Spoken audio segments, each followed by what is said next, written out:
31F, mid-level marketing lead at some SaaS company, pull like 92,000 a year. Not starving, but not new BMW money. Either always told myself I'm the educated, independent, modern woman archetype. Spent my 20s grinding promotions, hopping cities, finding myself. All that dated a ton, mostly gentle. Where do you want to eat? Dudes who let me steer everything fun for a while.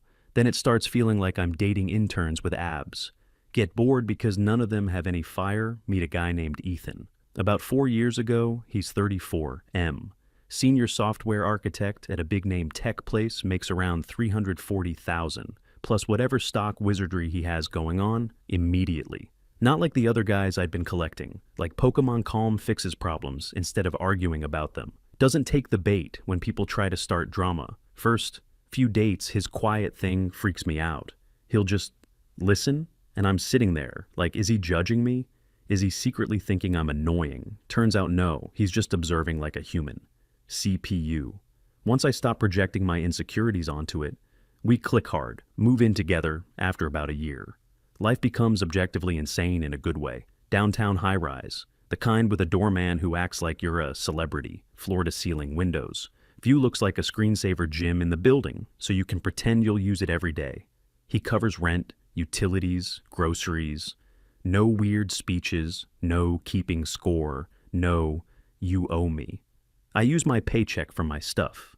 Student loans, clothes, car payment, savings, random little treats. Sometimes I'll grab us concert tickets or a nice dinner reservation. Never thought the setup was a problem. Honestly, I kind of felt like I hacked adulthood in my head. I'm like, he makes way more, so him paying more is just balance equity, not charity. He never complained, never asked me to split anything. Never even hinted fast forward to.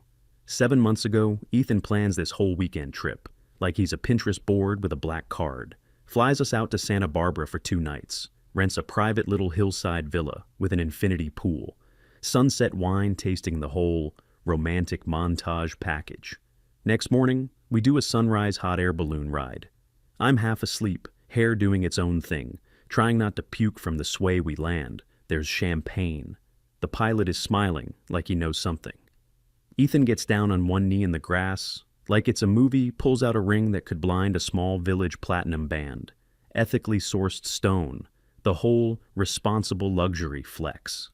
I instantly start crying like my body hit the wife.exe button. Say yes. Of course I post it on Instagram. Immediately phone still shaking in my hand. Mascara already fighting for its life. Notifications explode like 600 likes in the first hour. Comments rolling in. Yes, queen. He did so good.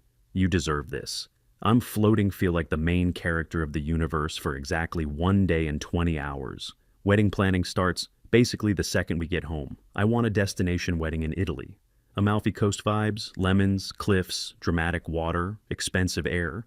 Send him inspo pics like I'm running an ad campaign. Ethan looks at the rough budget, doesn't flinch, just nods and goes, "We can do it." Then adds, "We just need to be smart about cash flow," which I take as, "Yeah, babe, whatever you want, I'm on a cloud." Everything feels perfect until about 2 months after the engagement. Random Tuesday, Ethan comes home early, which is rare. He's holding this plain folder like a teacher about to ruin your weekend. He sits me down on the beige sectional he bought because he likes neutral tones. Face is serious, but not angry. Calm, like always goes, "Babe," with the wedding ramping up and assets involved. "We should do a prenup." Instant stomach drop. I knew it made sense on paper because his income dwarfs mine, but hearing it out loud hits different. Suddenly it feels less like romance and more like a business merger. I try to play it cool. "Okay, yeah, I get protecting premarital stuff." He nods like we're discussing software updates. "Exactly, it's standard." My attorney put together a first draft.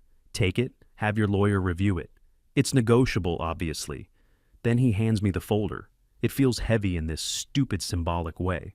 I don't open it in front of him, just set it on the coffee table and pour a glass of wine, like I'm in a drama series. He says he's gonna hit the building. Jim leaves. I open the folder, like 28 pages of legalese that reads like a robot trying to kill love. I skim, most of it is what I expected. What's his stays, his what's mine, stays mine, separate debt, separate retirement. This is an Excel sheet with feelings.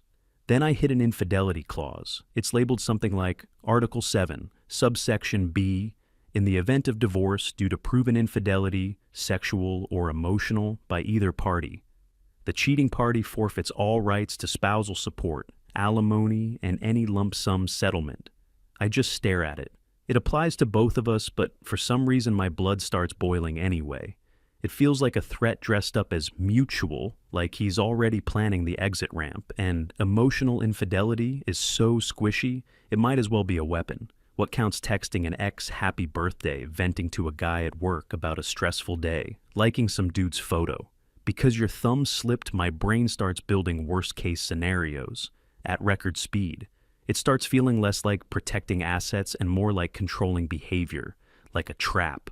I close the folder, finish my wine too fast, go to bed. Mad Ethan comes back later, sees me asleep. I'm not asleep. I'm just doing the dead-eyed stare into the pillow. He kisses my forehead. I don't react next day at work. I'm useless. Tabs open, nothing getting done. My thoughts keep looping on that one phrase, call my best friend Maya. Maya's 32, single, works as some kind of dating coach / relationship consultant. Very loud about men and their audacity. We meet for lunch at this overpriced salad spot where they charge extra for chicken, like it's rare truffle. I slide her my phone with the clause pulled up. She reads it and literally laughs out loud like full on. Are you kidding me? Laugh. Girl, absolutely not. I'm poking at Kale like it personally betrayed me. Right? It feels controlling. Maya goes, controlling? It's borderline abusive. Starts waving her fork like she's cross-examining the menu. He's trying to own your sexuality. And emotional cheating? That could mean anything. He could say you emotionally cheated because you talked to a male coworker and leave you with nothing. That hadn't even crossed my mind until she said it. And the second she says it, the fear hooks in like, oh, that's a real angle someone could take. I'm like, so what do I do? She doesn't even hesitate. You refuse. Tell him trust is the foundation of marriage. If he needs a contract to keep you loyal, he doesn't trust you. And if he doesn't trust you, why is he marrying you? I try to argue a little, but he makes so much more than me. I need protection if things go bad. Maya nods like she's been waiting for that line exactly. That's why you need alimony. But you can't let him hold it hostage over some vague definition of cheating. Tell him the clause goes or there's no wedding. I leave lunch feeling weirdly powered up, like I've got a plan, and a target marriage is supposed to be partnership, not probation. I end up hiring a lawyer. A coworker recommends older woman, sharp bob haircut, suit that probably costs more than my monthly rent used. To her, office smells like money and authority. And, yeah, Ethan agrees to pay for my attorney too. No argument, just, sure.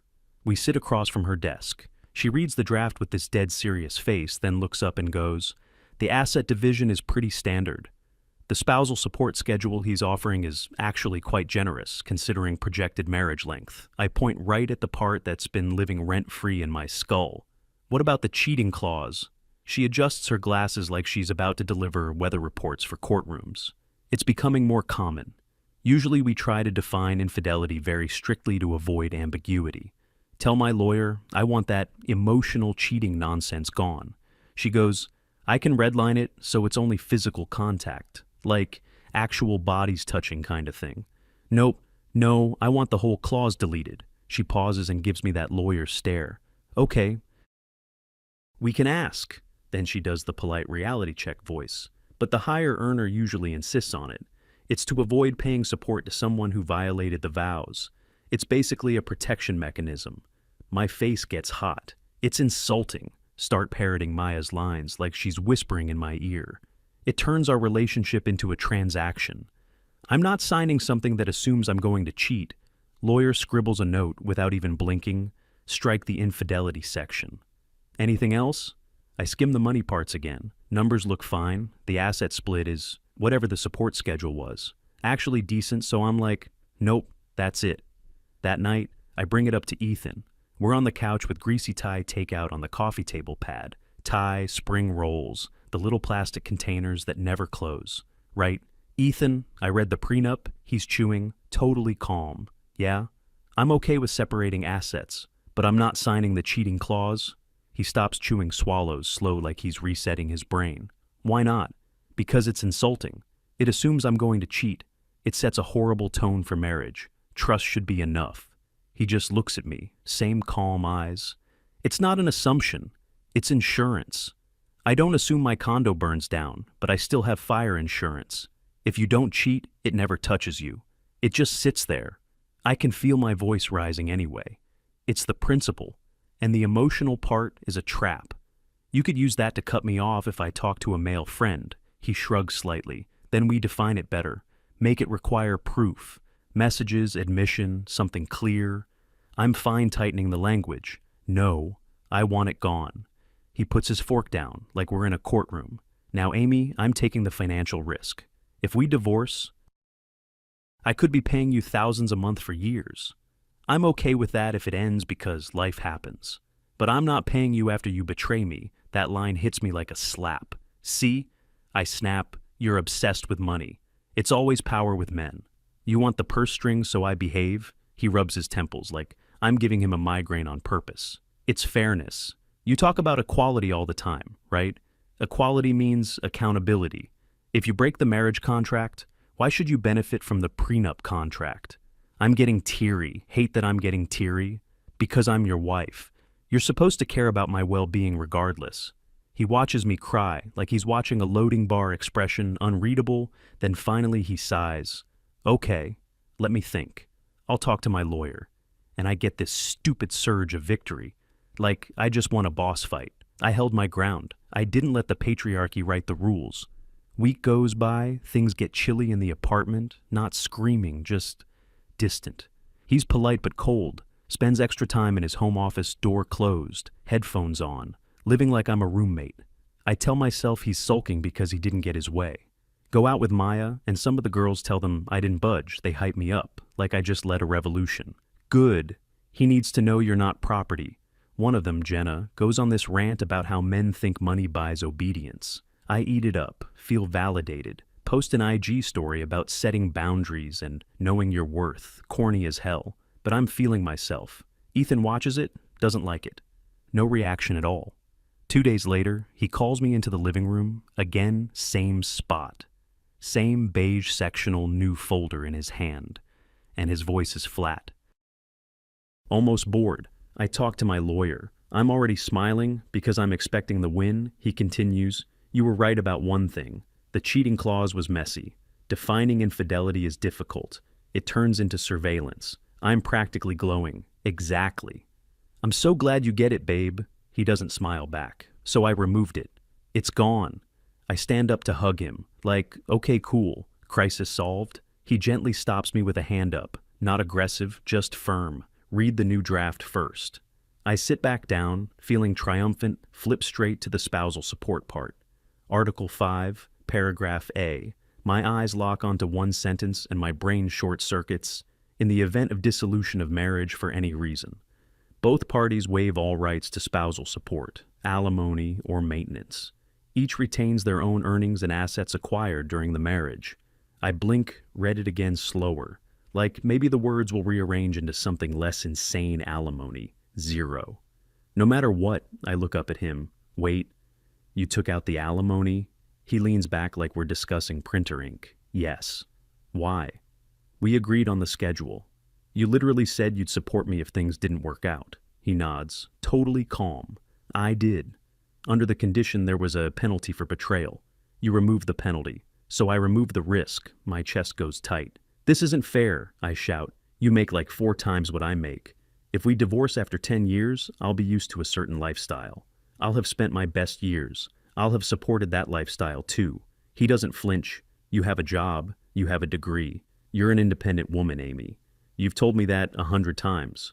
So why do you need a monthly check from a man you're not married to? I'm basically yelling now. It's about equity. He cuts in immediately. If you take time off for kids, there's a separate section for child support. That's mandated by law. I'm not talking about the kids. I'm talking about you. Adult alimony. I can feel myself shaking. Without alimony, I have no safety net. If you leave me for some younger girl, I get nothing. He looks right at me and goes, "Dead simple. And if you cheat on me with some pool guy, you get nothing too." Then he spreads his hands like he's presenting a perfect solution. "See? It's equal now, no conditions, no policing behavior, just a clean break. Isn't that what you wanted?" My throat goes dry. This is a disaster. The old version had me guaranteed like $5,200 a month for half the length of the marriage, which over time could have been an insane amount. Now it's zero. Nothing. "You're punishing me," I whisper. He doesn't even blink. "I'm negotiating. You rejected my terms. These are my new terms. You want unconditional trust? I'm giving you unconditional independence." "I can't sign this," I say. "My lawyer will never let me." He shrugs. "Then don't. But I'm not marrying without a prenup, and I'm not offering alimony without a guarantee of fidelity. Since you won't give the guarantee, I won't give the support. Pick one." He stands up like the conversation is over, grabs his running shoes, "I'm going for a run," and just leaves. The apartment door clicks shut. I'm sitting there staring at a folder like it's a bomb. Panic hits. I call my lawyer immediately, voice shaking. She answers like she's been expecting me. I email her the new draft while I'm on the phone. Hear her keyboard tapping. Then, nothing. Just dead silence on the line. My stomach is doing flips. Finally she goes, careful and slow, "Well, he played hardball." I'm like, "Can we fight this? Can we get the original terms back?" She does that little sigh lawyers do when they're trying not to sound annoyed. "We can attempt to negotiate, but this is a pretty straightforward trade. You agree to the infidelity clause. He restores the alimony schedule." My face tightens. "But I made a huge deal about that clause. If I back down now, I look pathetic." She pauses, then her tone changes, drops the crisp office voice for a second. "Listen, you're marrying a man who's already worth several million. You're making under 100 grand. Do you want to be right or do you want to be secure?" And I hate the way she says it. It sounds like she's rooting for him, like I'm some idiot client refusing to sign a waiver. "I want both," I snap. "I want the money and I don't want the clause." She doesn't laugh, but I can hear the "good luck" in her silence. "That's unlikely now? He made it clear his generosity is tied to fidelity. You made it clear fidelity shouldn't be a bargaining chip. So he removed the generosity." I'm pacing the living room, gripping my phone too tight. "So he's a misogynist," she goes, almost bored. "He's also a businessman. And this was a business decision." Then, like she's handing me medicine, "I don't want my advice is, take the first offer if it's still on the table. Swallow your pride." My blood is boiling. I don't even say goodbye. I just hang up. Phone screen goes dark, and I'm standing there, shaking, feel trapped from every angle. If I crawl back to the first deal, I admit he won. I admit I can be negotiated into loyalty like it's a price tag. If I sign this new version, I'm exposed no safety net, no backup plan, and if I walk away, I lose the apartment, the lifestyle, the shiny ring story, the status, the whole "we made it" fantasy. So I decide he's bluffing. He proposed to me. He planned the balloon ride. He cried a little too. I saw it. He's not going to blow up the wedding over paperwork. This is a test. He's pushing me to see if I'll fold. Fine, I can push too. I wait for him to come back from his run, sitting on the couch like a statue. Arms crossed, jaw clenched, rehearsing my speech. Door opens. He walks in, sweaty, breathing hard, hair damp. He looks tired, not angry, like he just jogged and also ran out of patience. I don't stand up. I don't soften my tone. "I'm not signing this version," I say flat. "And I'm not signing the first one either." He blinks like that wasn't an option on the menu. "You need to trust me, and you need to support me. If you love me, you don't make me choose." He grabs a towel, wipes his face slow. Then he just looks at me for a long time. Silence stretches until it starts to feel embarrassing. I'm waiting for him to cave for the, "Okay, babe, I'm sorry, we'll figure it out." Instead, his expression shifts into disappointment. Not rage, not hurt. Just that cold, "I expected better" look. "I do love you," he says, "but I don't like this entitlement." I sit up, furious. "Entitlement?" He nods once. "Yeah, you want traditional husband benefits, but you play the modern independent wife card whenever it's convenient." "That's not true," I shoot back immediately. He doesn't raise his voice, which somehow makes it worse. It is, "You want me paying for everything. You want me protecting you. providing, covering the lifestyle. But the second I ask for a contractual promise you won't betray me, you call it abuse. My throat tightens. He keeps going. And the second I treat you like a true equal financially, fully independent, clean break, you call it punishment. He walks into the kitchen like he's done talking, pulls a bottle of water from the fridge, twists the cap, takes a sip, then casually, like it's a calendar update. I think we need to pause wedding planning. My heart actually stops for a second. What? Comes out like a squeak. He sets the water down. I'm not comfortable moving forward right now. We clearly see partnership differently. I stand up now, voice cracking. You're canceling the wedding because I won't sign your stupid paper? He looks at me dead on. I'm pausing it because you're showing me who you are. And I'm paying attention. That sentence detonates me. I scream, I cry. I grab the stupid coaster off the coffee table and whip it across the room. It clatters against the wall, leaves a tiny mark. He doesn't flinch, doesn't even do the dramatic calm down. Just watches like I'm proving his point. I'm staying at a hotel tonight, he says, like it's a simple logistical choice. He goes to the bedroom, pulls out a bag, packs fast and neat, and leaves door shuts again. And suddenly I'm alone in this luxury apartment that doesn't feel like mine anymore. I call Maya, voice shaking, mascara everywhere she goes. Nuclear on my behalf. He's manipulating you.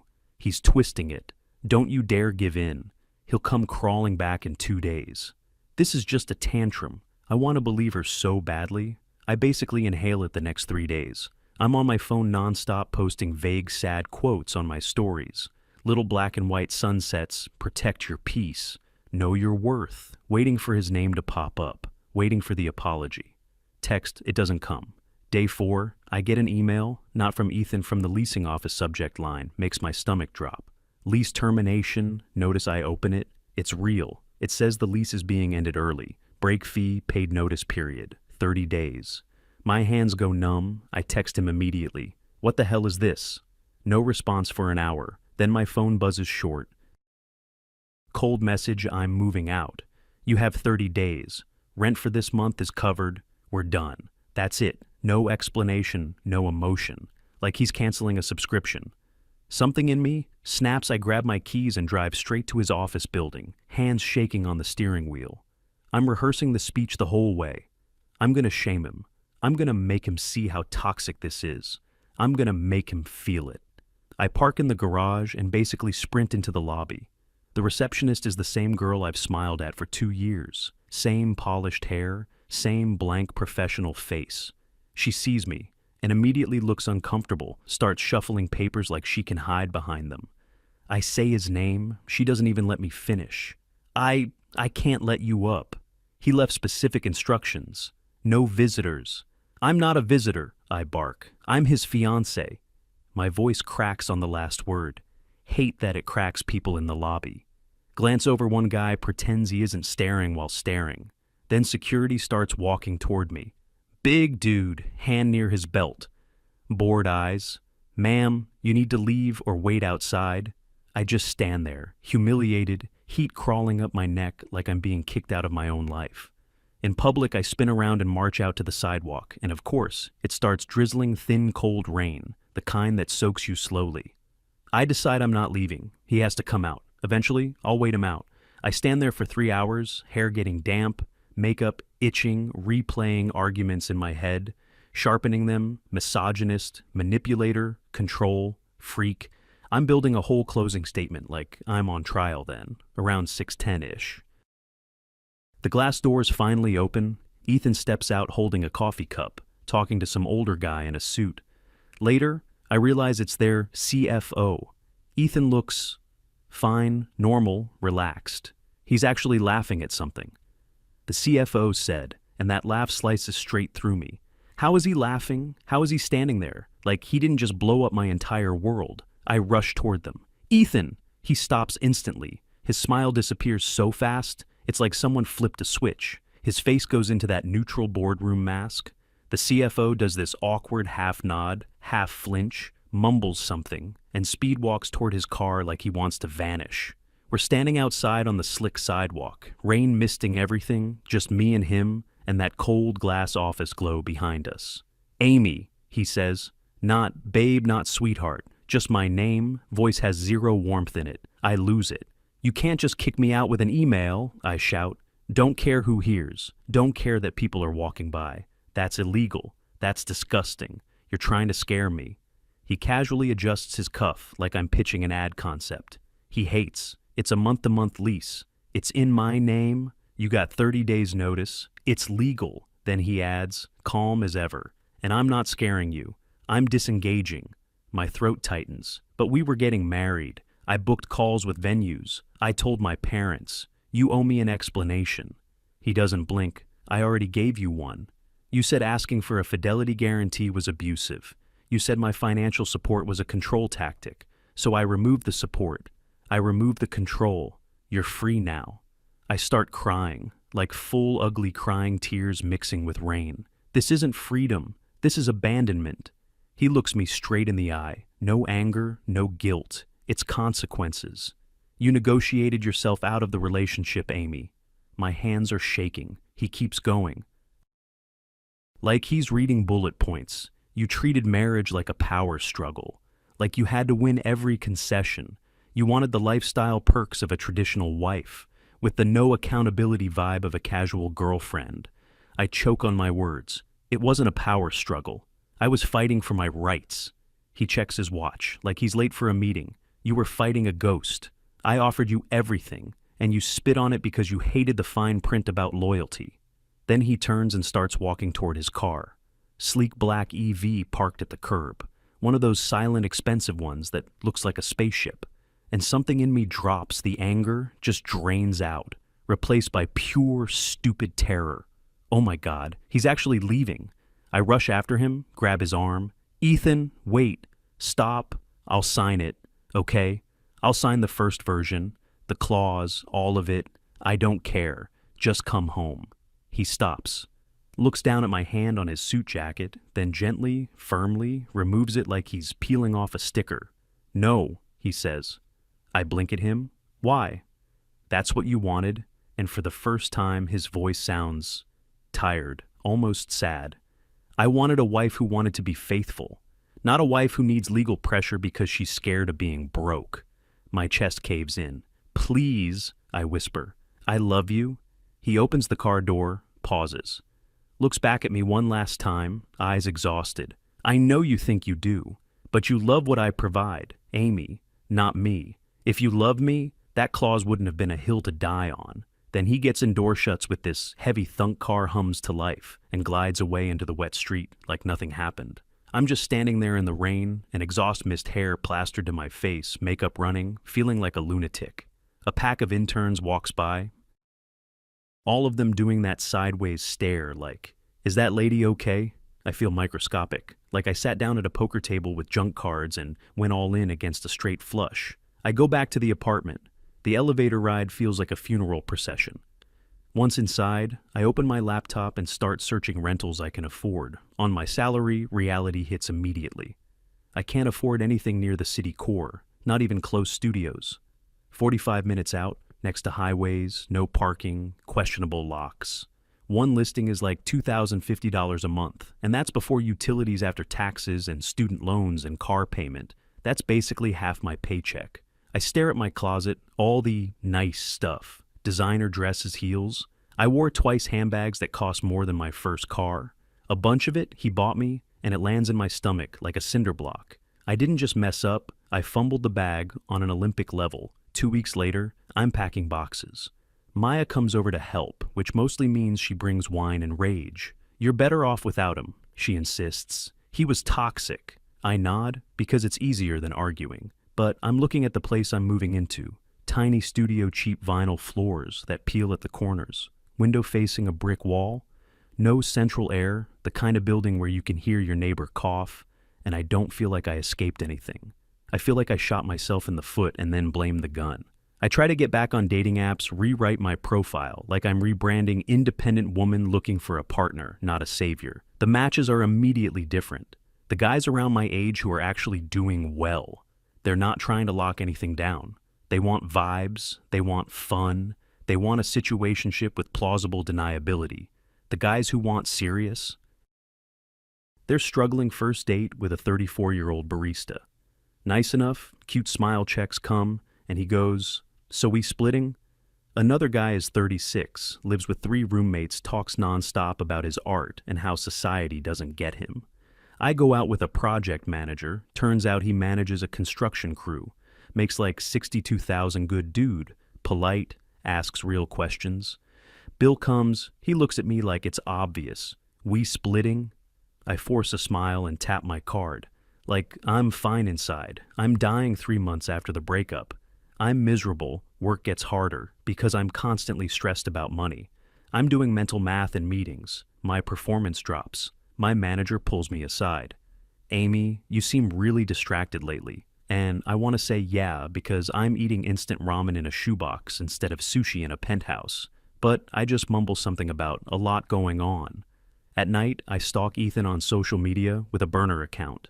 He's quiet for a while, then I see a photo he's tagged in by someone else, some fancy charity gala. Him in a tux, looking fit, happy on his arm, is a girl young, maybe 23. Soft face, simple dress, looking up at him like he hung the moon. I click her profile, she's a preschool teacher. Bio says something like, baking, hiking, church on Sundays. No political essays, no boss babe slogans, just photos of cookies on cooling racks and her smiling on trails.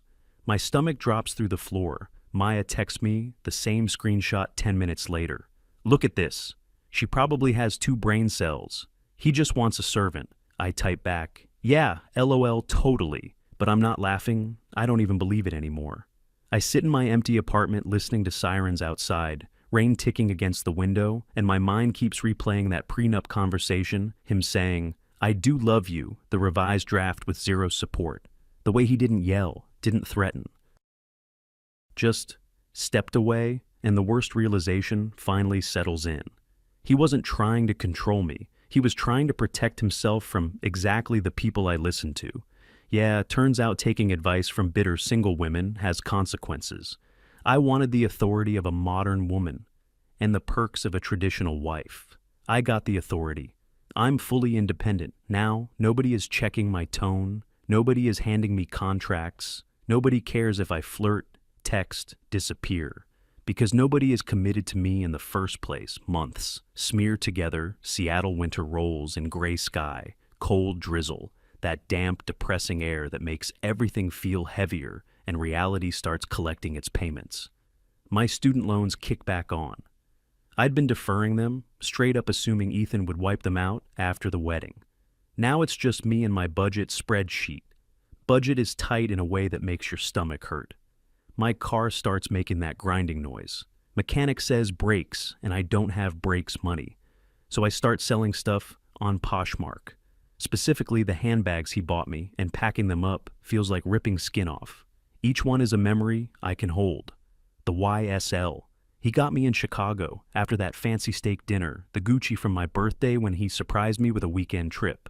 And now I'm bubble wrapping those memories to pay for brake pads. It stings physically, like I can feel the humiliation in my fingers. I try to pivot my whole approach. Maybe I was too intense, maybe I need to be chiller, match with a guy named Travis 32, accountant stable vibe, clean shoes, no chaotic energy. We go out for drinks, talk about values, goals, normal adult stuff. I decide I'm not going to go on a rant, no politics, no men in power, just pleasant Travis seems into me. Second date, dinner, nice little place, not fancy. Not sad either. Conversation turns to past relationships. I give the most sanitized version of the Ethan story possible. We wanted different things. He leaned very traditional. Travis nods like he's heard that 1,000 times.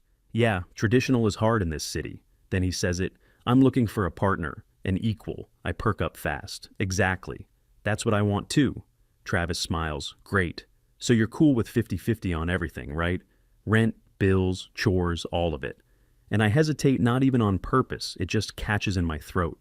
Well, ideally, yeah. But I think equity matters too, like proportional to income. His eyebrows pinch a little. I mean, sure, but I make like 96,000. You make what, around 90? So that's basically 50-50.